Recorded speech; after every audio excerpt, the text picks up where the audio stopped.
ನಮಸ್ಕಾರ. ಬುಗಿನಕೆರೆ ಡೈರಿಗೆ ಸ್ವಾಗತ. ನಾನು ಧರಣೀಶ್ ಬುಗಿನಕೆರೆ.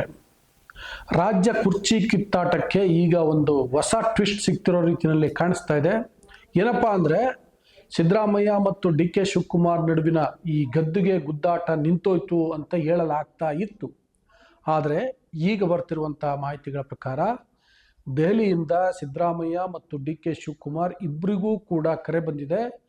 ಅವರನ್ನು 13 ಅಥವಾ 14ನೇ ತಾರೀಕು ರಾಹುಲ್ ಗಾಂಧಿಯವರು ಭೇಟಿ ಮಾಡ್ತಾರೆ ಅಂತೇಳಿ ಗೊತ್ತಾಗ್ತಿದೆ.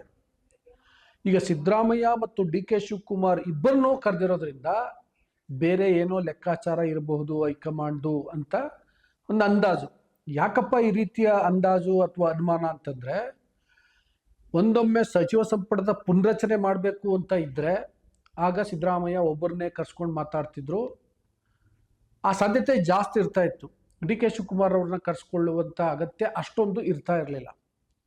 ಮತ್ತು ಈ ಮನ್ರೇಗಾಗೆ ಸಂಬಂಧಪಟ್ಟಂತೆ ಇಡೀ ರಾಜ್ಯಾದ್ಯಂತ ದೊಡ್ಡ ಹೋರಾಟವನ್ನು ರೂಪಿಸ್ಬೇಕು ಅಂತಂದರೆ ಅದನ್ನು ಕಾಂಗ್ರೆಸ್ ಪಾರ್ಟಿ ಮಾಡಬೇಕು. ಹಾಗಾಗಿ ಡಿ ಕೆ ಶಿವಕುಮಾರ್ ಕರೆಸ್ಕೊಳ್ತಿದ್ರು. ಆ ವಿಷಯದಲ್ಲಿ ಸಿದ್ದರಾಮಯ್ಯ ಪಾತ್ರ ದೊಡ್ಡದಿರಲಿಲ್ಲ. ಆದರೆ ಈಗ ಸಿದ್ದರಾಮಯ್ಯ ಮತ್ತು ಡಿ ಕೆ ಶಿವಕುಮಾರ್ ಇಬ್ಬರನ್ನೂ ಕರೆಸ್ಕೊಳ್ತಿದ್ದಾರೆ ಅಂತಂದರೆ ಬಹುಶಃ ಬೇರೆ ಬೆಳವಣಿಗೆಗಳಿರ್ಬೋದು ಅನ್ನುವಂಥ ಒಂದು ಸಣ್ಣ ಅನುಮಾನ ಮೂಡಿದೆ. ಅದ್ರ ಬಗ್ಗೆ ಡೀಟೇಲ್ ಹೇಳ್ತೀನಿ. ಅದಕ್ಕೂ ಮೊದಲು ನಾನು ನಿಮಗೆ ಒಂದು ರಿಕ್ವೆಸ್ಟ್ ಮಾಡ್ತೀನಿ. ನೀವು ಇನ್ನೂ ಬುಗಿನಕೆರೆ ಡೈರಿಯನ್ನು ಸಬ್ಸ್ಕ್ರೈಬ್ ಮಾಡಿಲ್ಲ ಅಂದರೆ ದಯವಿಟ್ಟು ಸಬ್ಸ್ಕ್ರೈಬ್ ಮಾಡಿ, ಲೈಕ್ ಮಾಡಿ, ಶೇರ್ ಮಾಡಿ ಮತ್ತು ಬೆಲ್ ಬಟನನ್ನು ಪ್ರೆಸ್ ಮಾಡಿ. ನೋಡಿ, ಈ ಕುರ್ಚಿ ಕಿತ್ತಾಟಕ್ಕೆ ಸಂಬಂಧಪಟ್ಟಂತೆ ಬೆಳಗಾವಿ ಅಧಿವೇಶನ ಸಂದರ್ಭದಲ್ಲಿ ಬಹಳ ಜೋರಾದಂಥ ಚರ್ಚೆ ನಡೀತು. ಆದರೆ ಆಮೇಲೆ ತಂಡ ಒಡೆದೋಯ್ತು. ಡಿ ಕೆ ಶಿವಕುಮಾರ್ ಬೆಂಬಲಿಗರು ಡೇಟ್ ಕೂಡ ಫಿಕ್ಸ್ ಮಾಡಿಬಿಟ್ಟಿದ್ರು. ಮುಖ್ಯಮಂತ್ರಿ ಬದಲಾವಣೆ ಆಗೇ ಬಿಡುತ್ತೆ, ನಾಯಕತ್ವ ಬದಲಾವಣೆ ಆಗೇ ಬಿಡುತ್ತೆ ಅಂತ. ಮತ್ತು ಡಿ ಕೆ ಶಿವಕುಮಾರ್ ಪಾಳ್ಯ ಆ ಥರದ ಒಂದು ಸುಳಿವನ್ನು ಕೊಡ್ತಾ ಇತ್ತು. ಏನಂದರೆ, ನಾವು ಭಾಳ ಸೀರಿಯಸ್ ಆಗಿ ನಾಯಕತ್ವ ಬದಲಾವಣೆಗೆ ಪಟ್ಟಿಡಿತೀವಿ ಅಂತ. ಅದೇ ಕಾರಣಕ್ಕೋಸ್ಕರ ಕೆಲವು ಶಾಸಕರು ದೆಹಲಿಗೆಲ್ಲ ಹೋಗಿ ಬಂದಿದ್ರು. ಇಷ್ಟೆಲ್ಲ ಆದಮೇಲೆ ಸಿದ್ದರಾಮಯ್ಯ ರಿಯಾಕ್ಟ್ ಮಾಡಿದರು. ಅದು ಎಲ್ಲಿ, ಬೆಳಗಾವಿ ಸೆಷನ್ನಲ್ಲಿ ರಿಯಾಕ್ಟ್ ಮಾಡಿದರು. 2.5 ವರ್ಷದ ಅಧಿಕಾರ ಹಂಚಿಕೆ ಒಪ್ಪಂದ ಹಾಗೇ ಇಲ್ಲ ಅಂತೇಳಿದರು. ಸೊ ಹಾಗಾದ್ರಿಂದಾಗಿ ತಂಡ ಒಡೆದಿತ್ತು. ಸಿದ್ದರಾಮಯ್ಯ ಈಗ ದೇವರಾಜ್ ಅರಸು ಅವರ ದಾಖಲೆಯನ್ನು ಮುರಿದಿದ್ದಾರೆ. ಇಷ್ಟು ದಿನ ದೇವರಾಜ್ ಅರಸು ಅವರ ದಾಖಲೆ ಮುರಿಲಿಕ್ಕೆ ಅವರು ಹೈಕಮಾಂಡ್ ಹತ್ರ ಸಮಯಾವಕಾಶ ಕೇಳ್ಬೋದು, ಹೈಕಮಾಂಡ್ ಕೂಡ ಕೊಡ್ಬೋದು ಅಂತ ಲೆಕ್ಕ ಆಗ್ತಾ ಇತ್ತು.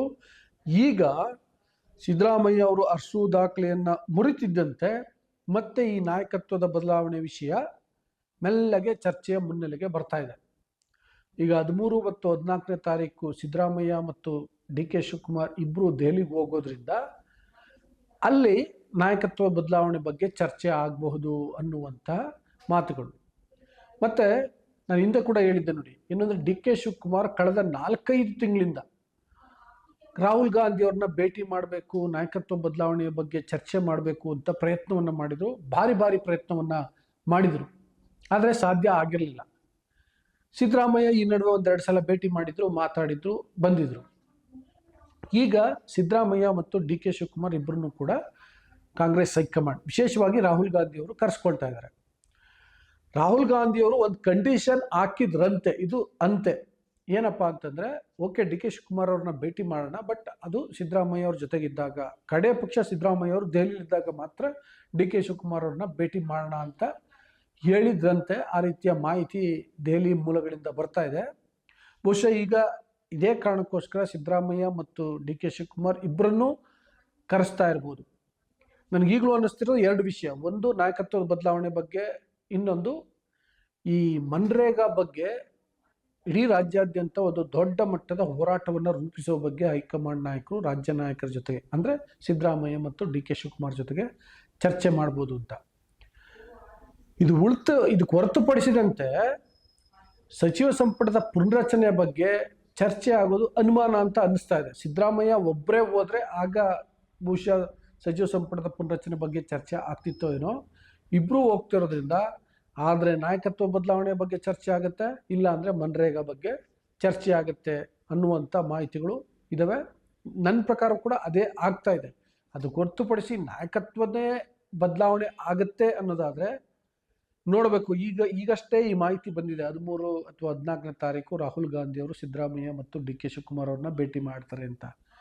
ಡಿ ಕೆ ಶಿವಕುಮಾರ್ ಅವ್ರಿಗೆ ಈ ಮಾಹಿತಿ ಸಿಗ್ತಿದ್ದಂತೆ ಅವರು ಬೇರೆ ರೀತಿಯಲ್ಲಿ ಆಕ್ಟಿವ್ ಆಗ್ತಾರೆ. ಅವ್ರು ಆಕ್ಟಿವ್ ಆಗ್ತಿದ್ದಂತೆ ಅವರ ಬಣದವರು ಕೂಡ ಆಕ್ಟಿವ್ ಆಗ್ತಾರೆ. ಜೊತೆಗೆ ಸಿದ್ದರಾಮಯ್ಯ ಕೂಡ ಇಬ್ಬರನ್ನೂ ಕರೆಸ್ತಿದ್ದಾರೆ ಅಂದರೆ ಇದು ಬೇರೆ ಏನೋ ಸುಳಿವು ಅಂತೇಳಿ ಅವರು ಆಕ್ಟಿವ್ ಆಗ್ತಾರೆ, ಅವ್ರ ಬಣದವರು ಆಕ್ಟಿವ್ ಆಗ್ತಾರೆ. ಈಗ ಸಿದ್ದರಾಮಯ್ಯ ಬಣದವರು ಈಗಾಗಲೇ ಈ ಸಿದ್ದರಾಮಯ್ಯ ಅವರು ದೇವರಾಜ್ ಅರಸು ದಾಖಲೆಯನ್ನು ಮುರಿದಂಥ ಸಂದರ್ಭವನ್ನು ಸಿದ್ದರಾಮಯ್ಯ ಅವರ ಗುಣಗಾನಕ್ಕೆ, ಸಿದ್ದರಾಮಯ್ಯ ಅವರ ಸಾಮರ್ಥ್ಯವನ್ನು ಹೇಳಲಿಕ್ಕೆ ಬಳಸ್ಕೊಂಡ್ರು. ಒಂದು ನಾಟಿ ಕೋಳಿ ಅಭಿಯಾನ ನಡೀತು, ಸಿದ್ದರಾಮಯ್ಯ ಸಮರ್ಥ ನಾಯಕ ಅಂತ ಬಿಂಬಿಸುವಂಥ ಪ್ರಯತ್ನವನ್ನು ಮಾಡಿದರು ಅವರ ಪಾಳೆಯ ಅಥವಾ ಅವರ ಅಭಿಮಾನಿಗಳು, ಬೆಂಬಲಿಗರು. ಸೊ ಈಗ ಎರಡೂ ಪಾಳೆಯದಿಂದ ಪಟ್ಟು ಪ್ರತಿಪಟ್ಟುಗಳು ಹಾಕುವಂಥ ಸಾಧ್ಯತೆಗಳು ಇರ್ತವೆ. ಸೊ ಇಷ್ಟರ ನಡುವೆ 13 ಅಂತಂದರೆ ಭಾಳ ದಿನ ಇಲ್ಲ. ಅಲ್ಲಿವರೆಗೆ ಮೊದಲೇ ಗೊತ್ತಾಗ್ಬಿಡುತ್ತೆ ನಿಜಕ್ಕೂ ನಾಯಕತ್ವ ಬದಲಾವಣೆ ಬಗ್ಗೆ ಚರ್ಚೆ ಆಗುತ್ತಾ ಇಲ್ವಾ ಅಂತ. ಒಂದೊಮ್ಮೆ ನಾಯಕತ್ವದ ಬದಲಾವಣೆ ಬಗ್ಗೆ ಚರ್ಚೆ ಆಗೋದಾದರೆ ಡೆಫಿನೆಟ್ಲಿ ಈ ಬೆಳವಣಿಗೆ ರೋಚಕ ಹಂತವನ್ನು ತಲುಪುತ್ತೆ. ಸೊ ಇದು ಒಂದು ಸಣ್ಣ ಅಪ್ಡೇಟ್, ಅದನ್ನು ನಿಮ್ಮ ಮುಂದೆ ಇಟ್ಟಿದ್ದೀನಿ ವೀಕ್ಷಕರೇ. ಇಷ್ಟ ಆದರೆ ಬುಕ್ಕಿಂಗ್ ಕೆರೆ ಡೈರಿಯನ್ನು ಸಬ್ಸ್ಕ್ರೈಬ್ ಮಾಡಿ, ಲೈಕ್ ಮಾಡಿ, ಶೇರ್ ಮಾಡಿ ಮತ್ತು ಬೆಲ್ ಬಟನನ್ನು ಪ್ರೆಸ್ ಮಾಡಿ. Thank you.